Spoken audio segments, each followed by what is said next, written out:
आगे वो कहता है कि सालू की माँ धन से गरीब थी किंतु विचारों से धनी थी। वह सालू को खूब पढ़ाना चाहती थी। वह उसे पढ़ा लिखा कर उसके पिता का नाम रोशन करवाना चाहती थी, यानी कि उसके पिता का नाम करवाना चाहती थी। इसलिए वह हमेशा सालू को साहसपूर्ण और प्रेरणादायक कहानियाँ एवं वीरों की गाथाएं सुनाती थी, यानी कि सालू को हमेशा मोटिवेशनल स्टोरियाँ सुनाती थी।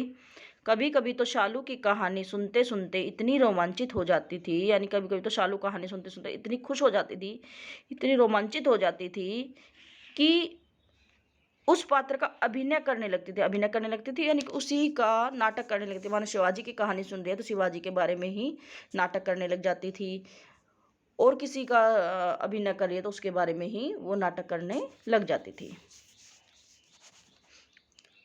शालू का विद्यालय गांव से दूर एक कस्बे में था। वह उस क्षेत्र का अच्छा विद्यालय माना जाता था, यानी शालू का विद्यालय जो था गांव से बाहर था, कस्बे में था, शहर में था, और उसमें ज़्यादातर अमीर घरानों के बच्चे ही पढ़ते थे।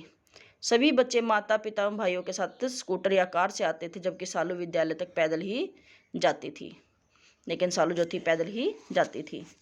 आगे कहता है कि सालू उम्र में तो छोटी थी, परंतु वह अकल में बड़े बड़ों की बराबरी करती थी, यानी कि छोटी उम्र की थी वो, लेकिन उसके अंदर बुद्धि बहुत ज़्यादा थी। विद्यालय के सभी बच्चे उसे हीन भावना से देखते थे। हीन भावना से देखना यानी कि बहुत तुच्छ भावना से देखते थे, उसके साथ अच्छा व्यवहार नहीं करते थे। उसके साथ की लड़कियां उसे काली कलूटी घास वाली कहकर चिढ़ाती थी, यानी कि उसके आसपास के जो साथ की लड़कियां थी उसे काली कलूटी घास वाली कहकर उसका जो है मजाक उड़ाया करती थी कि भाई तू गाँव से आती है, गंवार है, ऐसे करके।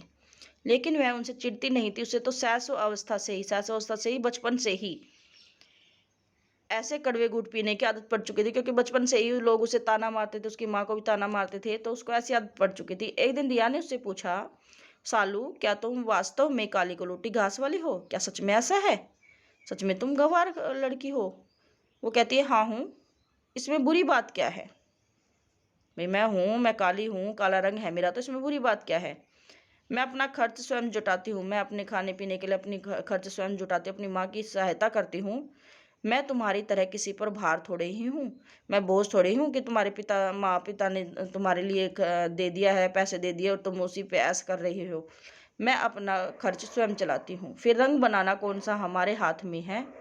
यानी कि रंग बनाना हमारे हाथ में थोड़ी ना, भगवान की बनाई रंग है। क्या हम इसमें हस्तक्षेप कर सकते हैं? क्या हम भगवान को ये कह सकते हैं कि भाई इसको काला बना दे, इसको गोरा बना दे? ये तो भगवान की बनाई हुई रचना है, भगवान ही हमें रंग देता है। क्या हम इसे नकार सकते हैं? क्या हम ऐसा कर सकते हैं, इससे मना कर सकते हैं? जैसा भगवान ने जिसको रंग दिया है वो उसी के अनुसार ही जीता है। मैं किसी पर बोझ नहीं हूँ।